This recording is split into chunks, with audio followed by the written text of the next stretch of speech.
Alright, here's your fourth video. This must be hybrid.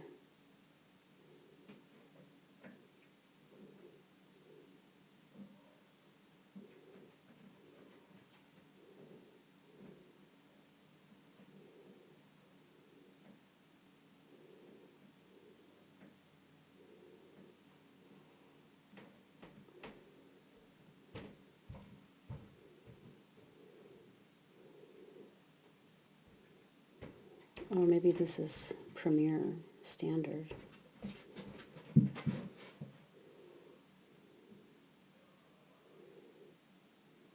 Well, it looks a lot like the one course.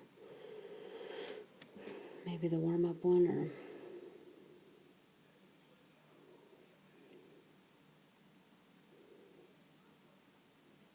Okay, you gotta do a good contact. Oh, and you got another tunnel. Nice job, Kimberlee. I know you're always so worried about those. Alright, that's awesome. Alright, so...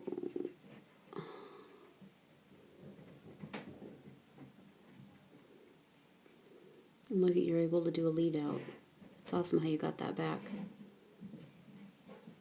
That one you cued really nice. So you're already turning, you're already doing the cross, and she was in plenty of time. It was really nice.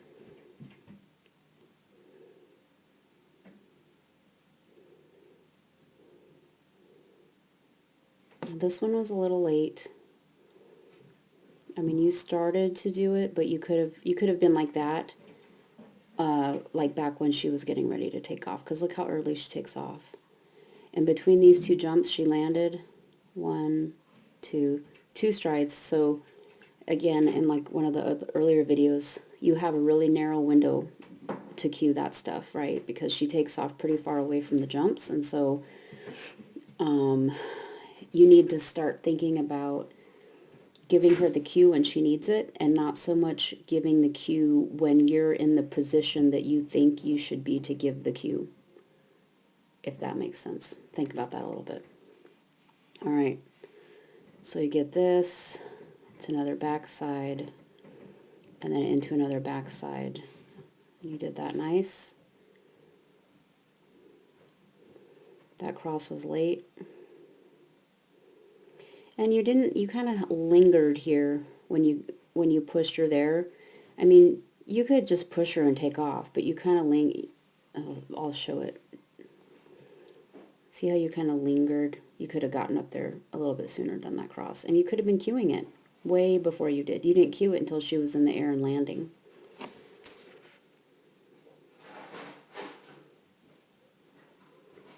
All right, we have trouble with this backside, but you probably can see why.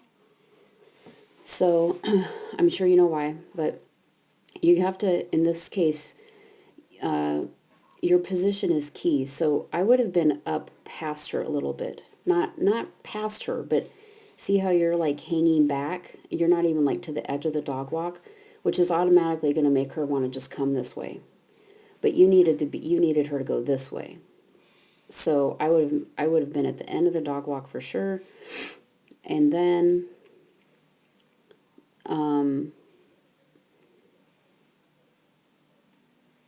yeah, you just don't go, if anything, you would have had to kind of go over to the fence. Because she can see that jump there, and she's not anticipating a backside. She's just thinking she's just going to go to that jump, and you're kind of hanging back. So yeah, that... But even look at how you center. I mean, if you would have been up to the end of the dog or A-frame when you were working the contact, and if you had charged straight forward, I think it would have helped. But you're kind of you kind of hesitate, and she's already looking at that jump.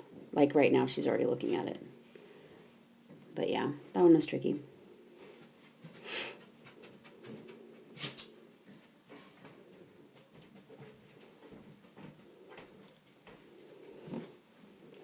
But get her over it. Do a nice blind.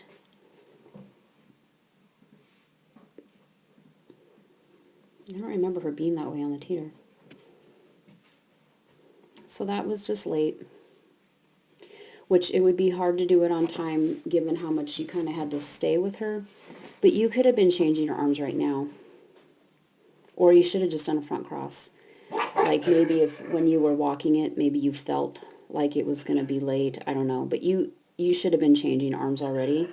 And you don't really change until right now. So it was just a little late. And then you don't really connect with her. So she's like, I don't know what I'm going to do, so I'm just going to kind of run behind you. You never really look back.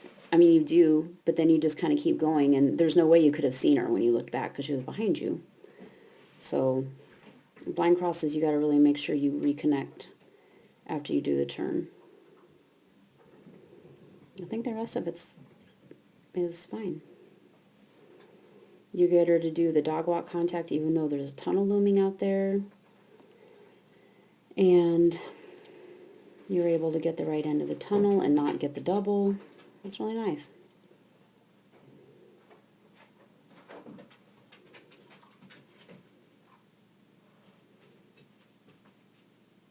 All right, not too bad.